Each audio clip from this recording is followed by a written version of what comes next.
Queridos amigos e amigas, bom dia, é hora da Ave Maria, rezemos juntos, em nome do Pai, do Filho e do Espírito Santo. Amém. O anjo do Senhor anunciou a Maria, e ela concebeu do Espírito Santo. Ave Maria, cheia de graça, o Senhor é convosco, bendita sois vós entre as mulheres, e bendito é o fruto do vosso ventre, Jesus. Santa Maria, Mãe de Deus, rogai por nós, pecadores, agora e na hora de nossa morte. Amém. Eis aqui a escrava do Senhor, faça-se em mim segundo a vossa palavra. Ave Maria, cheia de graça, o Senhor é convosco, bendita sois vós entre as mulheres, e bendito é o fruto do vosso ventre, Jesus. Santa Maria, Mãe de Deus, rogai por nós, pecadores, agora e na hora de nossa morte. Amém. E o Verbo de Deus se fez carne e habitou entre nós. Ave Maria, cheia de graça, o Senhor é convosco, bendita sois vós entre as mulheres, e bendito é o fruto do vosso ventre, Jesus. Santa Maria, Mãe de Deus, rogai por nós, pecadores, agora e na hora de nossa morte. Amém. Rogai por nós, ó Santa Mãe de Deus, para que sejamos dignos das promessas de Cristo. Oremos. Infundi, Senhor, em nossas almas a vossa graça, nós o suplicamos, para que nós que conhecemos pelo anúncio do anjo a encarnação de Jesus Cristo, vosso Filho e nosso Senhor, cheguemos por sua paixão e morte de cruz à glória da ressurreição da carne, pelo mesmo Cristo nosso Senhor. Amém. Em nome do Pai, do Filho e do Espírito Santo. Amém. Queridos irmãos e irmãs, damos continuidade às catequeses do Papa Francisco sobre a Carta aos Gálatas. Hoje nós leremos a terceira catequese, que tem como tema o Evangelho é um só, e ela foi proferida pelo Santo Padre no dia 4 de agosto de 2021. Assim nos diz o Santo Padre. Irmãos e irmãs, bom dia.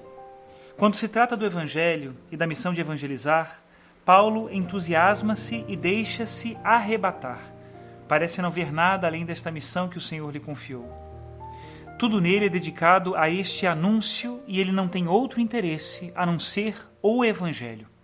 É o amor de Paulo, o interesse de Paulo, o ofício de Paulo, anunciar. Chega a ponto de dizer: Cristo não me enviou a batizar, mas a pregar o Evangelho. Paulo interpreta toda a sua existência como uma chamada a evangelizar, a fazer conhecer a mensagem de Cristo, a fazer conhecer o Evangelho. Ai de mim, diz ele, se não evangelizar. E escrevendo aos cristãos de Roma, apresenta-se simplesmente assim: Paulo, servo de Jesus Cristo, apóstolo por vocação, escolhido para anunciar o Evangelho de Deus. Esta é a sua vocação? Em síntese, a sua consciência é que foi destinado para levar o Evangelho a todos, e não pode fazer outra coisa senão dedicar-se com todas as suas forças a esta missão. Portanto, compreende-se a tristeza, a desilusão e até a amargura do apóstolo em relação aos Gálatas, que, aos seus olhos, enveredam por um caminho errado que os levará a um ponto de não retorno. Eles erraram a estrada. O eixo em torno do qual tudo gira é o Evangelho. Paulo não pensa nos 4 evangelhos como é espontâneo para nós hoje. Com efeito, quando envia esta carta, nenhum dos 4 evangelhos tinha sido escrito. Para ele, o Evangelho é o que ele prega. Isto chama de querigma, ou seja, anúncio. E qual anúncio? Da morte e ressurreição de Jesus como fonte de salvação. Um evangelho que se exprime com 4 verbos. Cristo morreu pelos nossos pecados, foi sepultado e ressuscitou ao 3º dia, segundo as Escrituras, e apareceu a Cefas.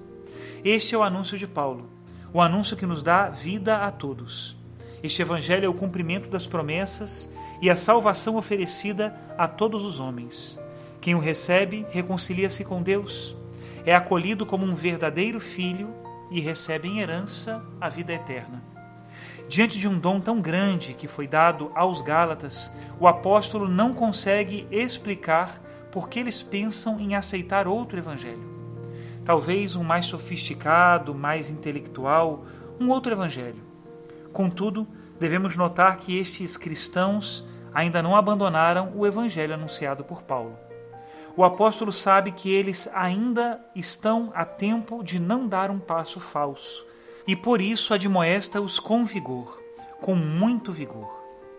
O seu primeiro argumento aponta diretamente para o fato de que a pregação realizada pelos novos missionários, estes que pregam uma novidade, não pode ser o Evangelho. Aliás, é um anúncio que distorce o verdadeiro Evangelho, porque impede de alcançar a liberdade, palavra-chave, adquirida pela fé. Os Gálatas ainda são principiantes e a sua desorientação é compreensível. Ainda não conhecem a complexidade da lei mosaica e o entusiasmo de abraçar a fé em Cristo leva-os a ouvir estes novos pregadores, iludindo-se de que a sua mensagem é complementar à de Paulo. E não é assim. Contudo, o apóstolo não pode arriscar que se criem compromissos num terreno tão decisivo. O Evangelho é um só, e é aquele que ele anunciou. Não pode haver outro. Atenção! Paulo não diz que o verdadeiro Evangelho é o seu, porque foi ele que o anunciou. Não, não diz isso. Isto seria presunçoso, seria vanglória. Aliás, afirma que o seu Evangelho, o mesmo que os outros apóstolos anunciavam noutros lugares, é o único autêntico, pois é o de Jesus Cristo. Assim escreve: faço-vos saber, irmãos, que o Evangelho que por mim foi anunciado não é segundo os homens, porque não o recebi nem aprendi de homem algum, mas pela revelação de Jesus Cristo. Podemos compreender por que Paulo usa termos tão duros. Utiliza 2 vezes a expressão anátema, que indica a exigência de manter afastado da comunidade aquilo que ameaça os seus fundamentos. E este novo evangelho ameaça os fundamentos da comunidade. Em suma, neste ponto, o apóstolo não deixa espaço para uma negociação. Não se pode negociar. Com a verdade do evangelho não se pode negociar.